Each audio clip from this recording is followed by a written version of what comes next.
Kahit na mainit at mausok, marami pa rin ang kumakayod dito sa mga lansangan sa Cabanatuan. Isa na rito si Ate Vanji. Kamusta po, Nay? Kamusta po ang buhay? Mabuti, nakakamaos naman po. Ilang taon na po kayo sa trabaho niyo? Siguro mga 28. 28 years na po. 1997. Tagal na rin po, no? Bali, ilang Dalaga taon na pa. po kayo? 48. So, bali, ilang taon po kayo nagsimula nung nagtinda po dito? 23. Nay, gaano kahirap? Yung araw-araw kang pupunta dito, anong oras po kayo? Mga maga pa lang, panigurado po, no? Pagka ganitong oras, isa alas 8, alas 9. Pagka pagod, alas 10. Nakakaubos naman po. Hindi, depende sa benta.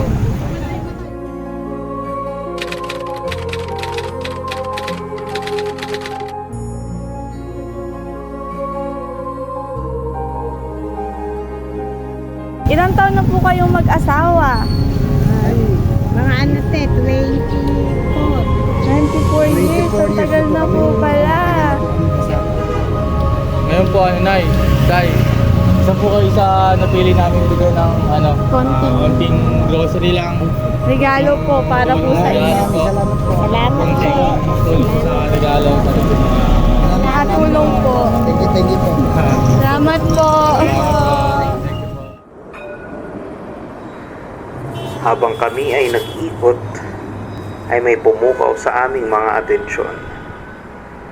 At yun ay si Tatay Hilario, isang senior citizen na masipag na nag-vulcanize kahit tirik ang araw. Ang pangalan po ninyo? Hilario po ako, Hilario. Ilang taon na po kayo, Kuya Hilario? 62 po ako, December 26, 1962. 62 po. So senior na po pala kayo. Opo. Na po ako. Saan po kayo nakatira po talaga? Bali Cruz po ako nakatira. Purok City po ako. Opo. Ano po yung ginagawa niyo po dito? Dito po ba kayo nagtatrabaho? Vulcanize po. So, Vulcanize lang po ako. Nangangalakal, nagbo-vulcanize. so ang Ang mainit po, nandito lang po.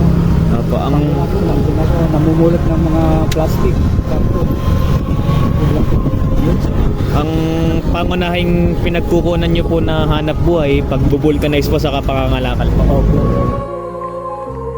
Matapos ang makabuluhang kwentuhan kasama si Tatay Hilario, hindi niya alam na kami ay may inihandang munting regalo para sa kanya.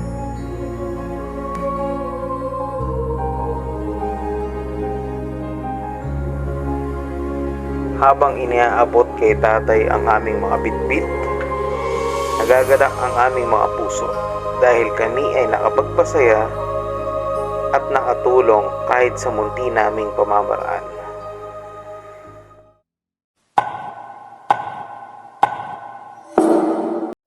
Isang halimbawa, sina Ate Vanji, Kuya Ricardo at Tatay Hilario na patuloy nating harapin ang mga hamon sa buhay ng may ngiti kahit na mahirap, mainit at mausok.